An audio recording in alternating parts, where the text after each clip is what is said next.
You know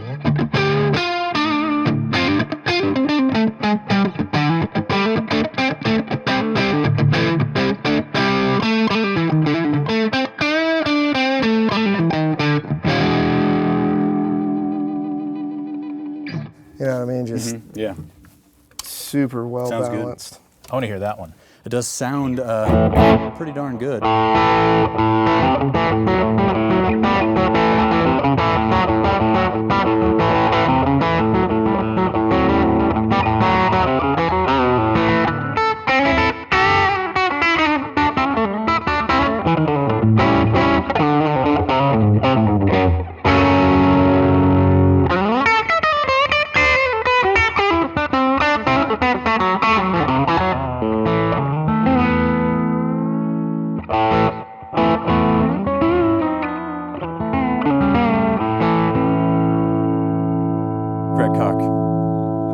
That sounds okay. Yeah, it's great. It's one of my favorite models, just for its sheer simplicity. I love simple guitars, tone, volume, one pickup, wraparound bridge. It is about as basic as you can get, but it's really versatile.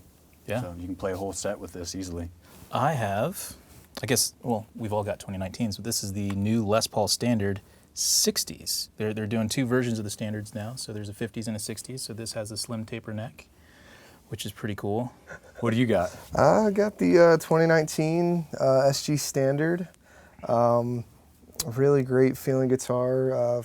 Got a slim taper neck. It's a really fast neck, but it's not too small to where you don't feel like you have something to hold on to. So I mean, that's what I really like about it. Like my first impression is that it's a neck that you can really dig into and actually, you know, play the guitar as well as if you have to, you know, play a lead and kind of fly a little bit. This gives you the ability to do that, and especially that upper, you know, fret access right there. Just it's super comfy and just a great looking and playing guitar so far from my experience with it. Yeah, just getting hands-on with these for the first time, like I have to say, I am really impressed with what Gibson's doing now. Yeah. Like 2019 is going to be a big year for them. I'm super excited with the direction they've been going for sure. The fit, the quality, the fit and finish and everything has been better than it has been in past years, you know, just to be honest. But it's killer. I mean, everything's spot on. The frets feel great. Binding's nice. No binding on this, but, you know, it all looks good. Yeah, I mean, that looks like a new old stock vintage. Yeah, looks like LP it should. Junior. Absolutely. Yep. And one thing that I really, in my mind, this is the way that I'm perceiving the new 2019 line. It's kind of like their renaissance rebirth period of where they're getting back to being what made a Gibson back in the day, and why you wanted a Gibson, because, you know, when you would see all those bands playing that Les Paul or the SG on stage, there was a reason for it. And I feel like with the way that they're, you know, rerouting their efforts and, you know, they've just really gone back to the basics to make a great guitar and something that you can play and gig with and, you know, keep for a very, very long time. Like, it's not a guitar you'd want to get rid of 6 months to a year down the line, especially for those guys that like to swap in and out of guitars. No, it's solid, man. It's a great guitar. Yeah, talking about basics and being solid. These are not weight relieved, I don't believe. Really? Yeah, complete solid body. No weight relief. No push-pull electronics. Yeah, it's what you would expect out of a Les Paul. What the Les Paul Standard's supposed to be. Right. Yeah, exactly.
Sloppy, but the guitar's good. Let's hear it with the tone roll back. Especially this can be a bridge pickup, especially a single coil like this can kind of take your head off, you know?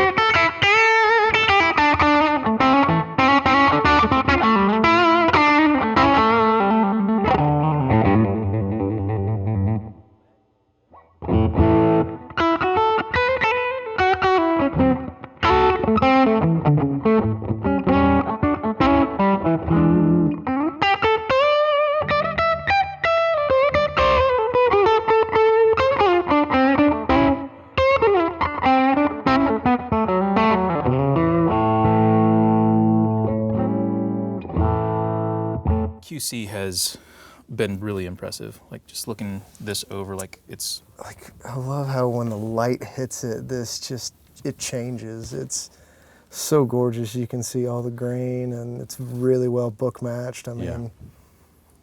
and even with the finish options, like instead of going with all these wild colors, like with the standard, like it is just more traditional options for you, which kind of takes a lot of the confusion out of it too. But what I love, I talked to the guys who spec'd out the new builds, and they've gone back to hand-wired pots. They're no longer using PCBs for the electronics. Makes a Did away world with of the difference. quick connects too. So even with the taper of the pots, like the feel of them is pretty awesome. Like Yeah. instantly, you roll that back and it's there, as opposed to before where it's like coming from zero, it's nothing, nothing, nothing, nothing, nothing. There's my sound.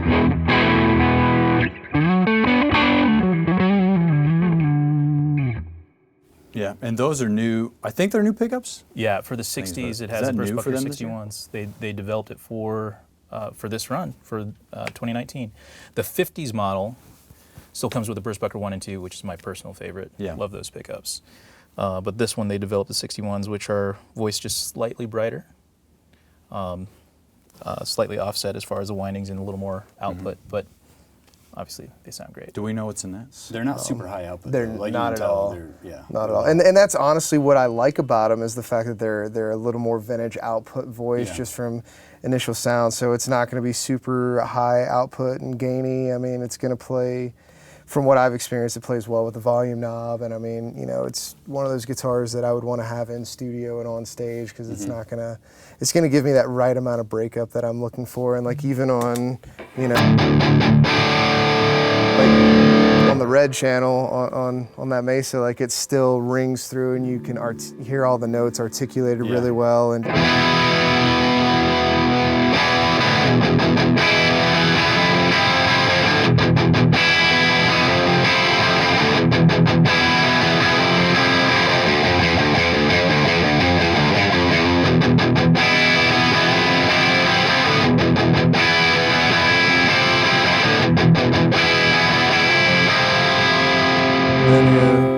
That sounds so good. you back off it a little bit, and I think there's a good test for a guitar. Whenever I check out a guitar for a customer, is a good test for a guitar is always, does it journey? We'll see. More gain. More gain.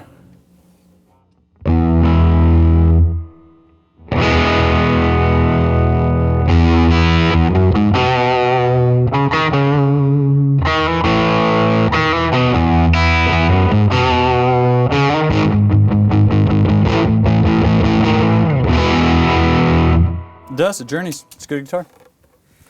I don't know if this is a good test run for a guitar, but oh wait, that's how much you didn't want me to play it. I'm gonna do it.